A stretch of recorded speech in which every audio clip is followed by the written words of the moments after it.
शं वरुणः शन्नो भवत्वर्यमा शन्न इन्द्रो बृहस्पतिः शन्नो विष्णुरुक्रमः ॐ शान्ति शान्ति शान्तिः।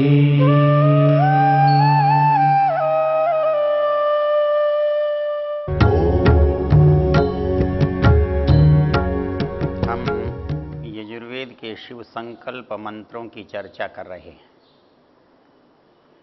ये 34वें अध्याय के 6 मंत्र हैं और इनमें से प्रत्येक मंत्र के अंत का जो वाक्य है वो तन्मे मनः शिव संकल्पमस्तु। मेरा ऐसा मन शिव संकल्पों वाला होवे, ये इसमें कामना की गई है। और इस कामना करने से 2 प्रयोजनों का पता चलता है। एक प्रयोजन तो ये मालूम पड़ता है कि मेरा मन कैसा है, और उसके साथ हमें ये मालूम पड़ता है कि वो विकल्प है, चाहे तो सत्संकल्पों वाला होवे और चाहे शिव संकल्पों वाला होवे या न होवे, अर्थात बुरे संकल्प बुरे विचारों वाला होवे। तो ये जो 2 परिस्थितियां हैं ये इन मंत्रों से स्पष्ट होती हैं। मंत्रों का ऋषि शिव संकल्प और मंत्रों का देवता मन है। पीछे हमने इसके पहले मंत्र की चर्चा की थी। यज्जाग्रतो दूरमुदयति दैवं तदुसुप्तस्य तथैवैति दूरंगमं ज्योतिषां ज्योतिरेकम तन्मे मनः शिव संकल्पमस्तु। ये जो मेरा मन है शिव संकल्पों वाला होवे कैसा है, तो बताया था कि वो जागते हुए भी सक्रिय रहता है और वो सोते हुए भी सक्रिय रहता है। यह जाग्रतो दूरम उदयति तदुसुप्तस्य तथैवैति, अर्थात उसके सोने और जागने से, हमारे सोने की प्रक्रिया से और जागने की प्रक्रिया से मन के व्यापार पर कोई अंतर नहीं आता। मन सदा सक्रिय रहता है। जैसा जितना जागृत स्थिति में मन सक्रिय रहता है उतनी ही सक्रियता उसकी हमारे सोने की स्थिति में भी होती है। तो इसलिए जागृतः तदुसुप्तस्य तथैवैति। वहाँ 2 विशेषण और बताए थे, दूरंगमम, ज्योतिषाम ज्योति और एकम। तो वो दूरंगमम जो दूर जाता है या दूर की चीज़ों को लाता है, अर्थात दूर की वस्तु को हम उसके द्वारा जान सकते हैं, देख सकते हैं, उसके बाद उसको पा सकते हैं, और वो स्वयं बहुत दूर दूर तक गति करता है, इसलिए वो दूरंगमम। ज्योतिषाम ज्योति, वो प्रकाशकों का भी प्रकाशक है। हमारे शरीर में प्रकाश या ज्ञान इंद्रियों के द्वारा होता है, तो वो इन इंद्रियों का भी प्रकाशक है, इंद्रियों को भी ज्ञान कराने का वो साधन है, इसलिए उसे यहाँ ज्योतिषाम ज्योति। और तीसरी महत्वपूर्ण बात जो कही वो है एकम। जैसे इंद्रियां तो बहुत हैं, 5 कर्मेंद्रियां हैं, 5 ज्ञानेंद्रियां हैं, किंतु मन जो है वो दोनों है। अर्थात जिस भी इंद्रिय से युक्त होता है, जुड़ जाता है, वो उसी काम को संपन्न करता है। तो इसलिए वो एकम, अकेला है। तो वो दूरंगमम ज्योतिषाम ज्योति एकम। तो ऐसा वो मन जिसकी हमने चर्चा देखी, दूरम उदयति दैवम तदुसुप्तस्य तथैवैति दूरंगमम ज्योतिषाम ज्योतिरेकम। इसमें एक बहुत महत्वपूर्ण बात है, वो शब्द आया है दैवम। दैवम ये तो स्वयं दिव्य गुणों वाला है, और या दिव्यताओं का, दिव्य गुणों वाले पदार्थों का स्वामी है। तो ये दैवम, ये मन जो दैव है, ये दैव मन का अभिप्राय हमको तब समझ में आएगा जब हम दूसरे मंत्र की चर्चा करेंगे, तो वहाँ पर यक्ष मन की चर्चा की गई है। तो दैव मन जो है वो दिव्यताओं के लिए है, और यक्ष मन का ग्रहण सक्रियता के लिए है। अर्थात मन के द्वारा जो दो तरह के काम किए जाते हैं, अर्थात ज्ञान की प्राप्ति करना और क्रियाओं को संपन्न कराना। तो क्रियाओं को संपन्न कराने के समय ये कर्मेंद्रियों से जुड़ा हुआ होता है और ज्ञान प्राप्ति और ज्ञान के आदान प्रदान करते समय यह ज्ञानेंद्रियों से जुड़ा हुआ होता है। दूसरे मंत्र में जो शब्द आए हैं वो भी इसी प्रकार के हैं। येन कर्मण्यपसः मनीषिणः यज्ञे कृण्वन्ति विदथेषु धीराः यदपूर्वं यक्षमन्तः प्रजानां तन्मे मनः शिव संकल्पमस्तु। इसका सामान्य शब्दार्थ है येन कर्मण्यपसः मनीषिणः यज्ञे कृण्वन्ति। कहता है कि जो मनीषी हैं, कैसे मनीषी हैं, उसके लिए यहाँ एक विशेष शब्द का प्रयोग किया गया है, अपसः। सामान्य रूपे आप जल भी होता है, यहाँ अपह कर्म है। तो जो कर्मनिष्ठ मनीषी हैं, जिनका ज्ञान कर्म के धरातल पर उतरा हुआ है और वो अपने कर्म इसके कारण से करते हैं। येन कर्मण्यपसो मनीषिणो कृण्वन्ति यज्ञेषु विदथेषु धीरा। अर्थात वो जो काम कर रहा है ये मन, इसके मन काम, जिसके काम अच्छे होते हैं वो कैसे लोग होते हैं, वो इन कामों को विदथेषु यज्ञेषु, यज्ञ सामान्य रूप में प्रचलित अर्थ से बाहर है। हम सामान्य प्रचलित अर्थ में यज्ञ को अग्निहोत्र तक सीमित रखते हैं, लेकिन यहाँ यज्ञ जो है मन के कार्यों का द्योतक है। तो मन कैसे कैसे कार्यों को करे कि वो कार्य यज्ञीय हो जाए, वो कार्य यज्ञ बन जाए। तो ऐसे समस्त जितने कार्य यज्ञीय हैं उनको ये मन संपन्न करता है।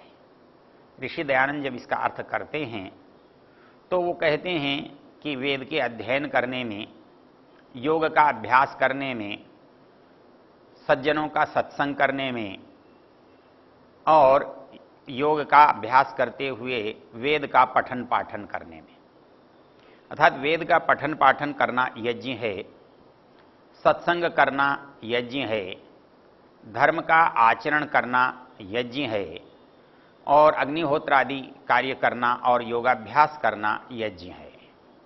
तो कहता है यज्ञेषु कर्माणि कुर्वन्ति, इसी मन के द्वारा ऐसा करना संभव है।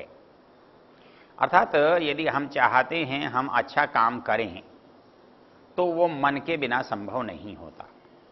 तो हमें मन को अच्छा बनाना अच्छे काम करने की पहली आवश्यकता है।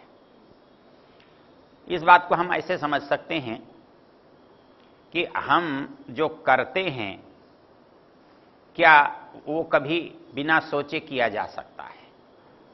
एक कल्पना कीजिए कि कोई व्यक्ति कहीं अपने घर से निकलकर बाजार जा रहा है, तो क्या वो बाजार जाने से पहले उसने सोचा है या वैसे ही बाजार जाने के लिए निकल पड़ा है? तो हम देखेंगे कि मनुष्य जब जब कुछ करता है तब तब पहले उसके बारे में विचार करता है, सोचता है, वो बात उसके ध्यान में आती है, मन में आती है। चाहे वो एक दिशा से दूसरी दिशा की ओर दृष्टि घुमाना ही क्यों न हो, जब उसके मन में आता है मुझे उधर देखना चाहिए, तब उसकी गर्दन उधर घूमती है, उसकी नजरें उधर दौड़ती हैं और वो उन चीजों को देखता है। तो मनुष्य के मन में जितनी भी क्रियाएं होती हैं, छोटी या बड़ी, उन समस्त क्रियाओं में मन की भागीदारी रहती है और उसका पहले मन में विचार होता है और वो बाद में क्रिया में आता है। हम ये भी जानते हैं कि जो मन में विचार आता है वो केवल अच्छा विचार हो, श्रेष्ठ विचार हो, इसलिए वो मन में आता है, ऐसा नहीं है। इस संसार में जितने काम करने वाले हैं, चाहे वो अच्छा काम करते हैं या बुरा काम करते हैं, मान लीजिए कि एक बुरा काम करने वाला है, एक चोरी करने की इच्छा वाला व्यक्ति है, तो वो पहले चोरी करने जाएगा या पहले चोरी करने के बारे में विचार करेगा? तो हम अनुभव ये करते हैं और ऐसा देखते हैं कि वो मनुष्य पहले चोरी के विचार में व्यस्त होता है, उसको चोरी के लाभ दिखाई देते हैं, चोरी के उपाय करने पड़ते हैं, उनमें आने वाली बाधाओं का विचार करना होता है, और जब वो उसे क्रियान्वित करने के लिए आगे बढ़ता है। अर्थात मनुष्य जो इस संसार में है, वो चाहे अच्छा करता हो या बुरा करता हो, वो छोटा करता हो या कोई बड़ा काम करता हो, सभी कामों को करने के लिए पहले उसका मन में विचार होता है और पश्चात उसका क्रियान्वयन होता है, उसका व्यवहार होता है, वो बात काम में आती है। तो इसके लिए नियम ये है कि मन पहले सोचता है और जैसा वो सोचता है वैसा वो करता है। इसलिए हमारे समझने की जो महत्वपूर्ण बात है वो ये है, यदि हम ये अपेक्षा करते हैं, ये इच्छा करते हैं और ये चाहते हैं कि कोई व्यक्ति अच्छा करे, यदि कोई व्यक्ति अच्छा बने, तो हमें उसे सबसे पहले एक काम करना होगा कि उसके अंदर अच्छे विचारों का समावेश करना होगा। और ये अच्छे विचार जब उसको हम देंगे तो मन में विचारों का निश्चय से स्थान बनता है। हमारे विचार कैसे भी क्यों न हो, हम एक बात अच्छी तरह से जानते हैं, हमारे विचार अच्छे हैं या बुरे हैं, हमको जैसे भी मिले हैं उन विचारों को हम अपने अंदर समाविष्ट करते हैं, हम अपने अंदर समेटते हैं। वो समेटे हुए विचार हमारे मन में संग्रहित होते हैं और संग्रहित होकर के वो हमारे लिए दोबारा काम में आने लायक होते हैं। वो हमारा विचार करने की जो शैली है, विचार करने की जो पद्धति है, उसमें वो मूलभूत सामग्री का काम करते हैं।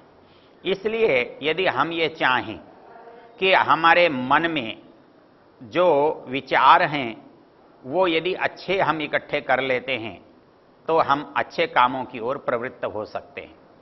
इसलिए हमारे यहाँ समाज में एक नियम है, और नियम ये है, यदि हम किसी व्यक्ति को अच्छा बनाना चाहते हैं, उसको अच्छे रास्ते की ओर प्रवृत्त करना चाहते हैं, तो अच्छे रास्ते की ओर प्रवृत्त करने के लिए हमें उसे अच्छे विचारों से जोड़ने की आवश्यकता होती है। जब हम किसी व्यक्ति को अच्छे विचार से जोड़ पाते हैं तब वो व्यक्ति अच्छे कार्य के लिए प्रवृत्त होता है। इसलिए जब हम कोई बात करते हैं, हम पढ़ने की बात करते हैं, अच्छी पुस्तकें पढ़ें, अच्छे दृश्यों को देखें, अच्छे विचारों को सुनें, अच्छे विचारों के बारे में चिंतन करें, तो उसका एक ही अभिप्राय होता है कि हमारे मन की जो परिस्थिति है वो सतत अच्छी बनी रहे। हमारी मूल समस्या ये है कि मन को करना है। मन ये नहीं है, जैसे साधन होता है, वो साधन अच्छा स्वयं नहीं करता या बुरा स्वयं नहीं करता, और वो जो करता है, जो करता चाहता है, उससे साधन के रूप में काम लेने वाला जैसा चाहता है वो वैसा करता है। आप तलवार से किसी प्राणी की हत्या कर सकते हैं या किसी शत्रु का गला काट सकते हैं, तलवार का काम तो केवल काटना है, लेकिन वो किसको काटना चाहता है ये कर्ता पर निर्भर करता है, ये साधन पर निर्भर नहीं करता, ये शस्त्र पर निर्भर नहीं करता, ये तलवार पर निर्भर नहीं करता। तो इसलिए मन भी हमारा साधन है, और यदि हम ये चाहते हैं कि इसकी जो क्षमता है, जो इसकी योग्यता है, इसके अंदर जो सामर्थ्य है, उसका हम उपयोग करें, तो हमें निश्चित रूप से इसको अच्छाई देनी पड़ेगी, अच्छाई से इसे जोड़ना पड़ेगा। इसलिए इस मंत्र में जो बात कही गई है, येन कर्माण्यपसो मनीषिणो यज्ञे कृण्वन्ति, अर्थात कोई मनुष्य यज्ञ क्यों कर पाता है, वो यज्ञ करने के बारे में सोचता है, यज्ञ की अच्छाई से परिचित होता है और उसको जानता है, इसलिए वो समर्थ होता है।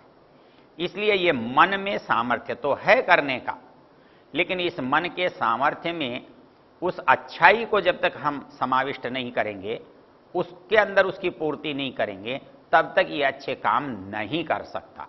इसलिए अच्छे काम करने के लिए हम ये सोचते हैं कि ये व्यक्ति अच्छा क्यों नहीं कर रहा है, इसे अच्छा करना चाहिए। लेकिन हम ये भूल जाते हैं कि खेत में तो अच्छा तब उगेगा जब उसमें अच्छा बोया जाएगा। यदि आपने अच्छा बोया है, अच्छी तरह से बोया है, तो निश्चित रूप से खेत में अच्छा पैदा होगा। वही स्थिति हमारे मन की है। इस मन, हम जो कुछ करते हैं वो पहले मन में होता है। मन में होता है तब वो हम अच्छा कर पाते हैं। बाहर तो केवल अभिव्यक्त होता है, करना तो असल में वास्तव में मन में हो जाता है। तो इसलिए ऋषि दयानंद एक बात कहते हैं कि यदि आप इस मन को जीत लेते हैं और इस मन को अपने अधीन रखते हैं, तो आप इससे विजय प्राप्त कर सकते हैं, आप इससे श्रेष्ठ कार्यों को संपन्न कर सकते हैं। और यदि आप मन से जीत लिए जाते हैं या मन के आप अधीन हो जाते हैं, तो फिर मन उसके जो स्वाभाविक कार्य हैं, जो उसकी स्वाभाविक प्रवृत्ति है, वो होते हैं। इसलिए मनु महाराज ने एक बड़ी सुंदर पंक्ति लिखी है और वो हमारे यहाँ बहुत प्रसिद्ध है। जब हम ये कहते हैं कि किन किन चीज़ों से किस किस की शुद्धि होती है, तो वहाँ पर एक प्रसंग ये आया है, मन को कैसे शुद्ध किया जाता है। अर्थात मन की जो संभावना है कि ये अशुद्ध भी हो सकता है और ये शुद्ध भी हो सकता है। ये सबसे महत्वपूर्ण बात यह है कि यहाँ पर हमें एक स्वतंत्रता मिली हुई है, और ये स्वतंत्रता जो है, हम इसे बहुत प्रायः ये समझ बैठते हैं कि ये हमारे लिए बड़ा संकट है। अर्थात हम बुरा करें, कितना अच्छा हो कि ईश्वर हमको बुरा न कराए। यदि ईश्वर हमको बुरा न कराए तो फिर अच्छा कराने का लाभ जो है वो हमारा नहीं होगा। अच्छा करने की जो योग्यता या सामर्थ्य है वो हमारी नहीं कहलाएगी। वो योग्यता फिर जिसने बुरा करने से रोका है उसका हो जाएगा। तो मेरा सामर्थ्य ही मेरा कर्म होगा, मेरा कर्म ही मेरे फल के प्रति उत्तरदायी होगा। यदि कोई मेरे स्थान पर काम कर लेता है तो वो उसका काम कहलाता है। इसलिए हमारे पास जो विवेक करने का जो अधिकार है, जो स्वतंत्रता का अधिकार है, प्रायः हमसे भूल हो जाती है तो हम ये प्रयत्न करते हैं वो भूल हम किसी दूसरे पर डाल दें। अजी इन्होंने कहा था, अजी इनके कहने से, इनको देख करके मैंने किया है, ये ऐसा कर रहे थे। लेकिन मैं ये भूल जाता हूं कि जब मैं अपने बुरे करने का उत्तरदायित्व दूसरे पर डालता हूं, तब अनजाने में अपने अच्छे कर्मों का उत्तरदायित्व भी दूसरे पर डाल देता हूं, वो भी मेरे नहीं रह पाते। इसलिए अच्छा हो या बुरा हो, जो इस मन के द्वारा हुआ है, जो इस मन ने किया है, वो सबका सब आत्मा का है, और आत्मा का है इसलिए मेरा है। तो उसका जो हानि या लाभ है, उसके जो अच्छे और बुरे परिणाम हैं, मैं उनसे नहीं बच सकता। इसलिए मंत्र में जो महत्वपूर्ण बात कही गई है कि आप उन बुरे परिणामों से बच कैसे सकते हैं, तो उसके लिए कहा गया, येन कर्मण्यपसः मनीषिणः यज्ञे कृण्वन्ति। अर्थात उस जो कर्म है हमारा वो यज्ञ बन जाए, वो यज्ञ जैसा बन जाए, पवित्र या श्रेष्ठ बन जाए। तो इसके लिए हमें मन को यज्ञीय बनाना पड़ेगा, और जिस समय हम मन को यज्ञीय बना लेंगे, तब जितने हमारे कर्म हैं वो अपने आप यज्ञीय होंगे।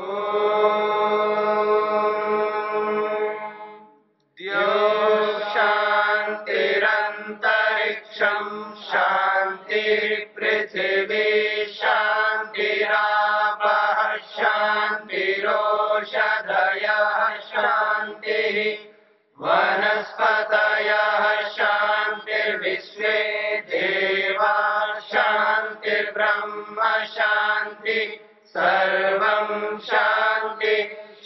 शान्तिरेव शान्ति क्षमा शान्तिरेधि ॐ शान्ति शान्ति शान्ति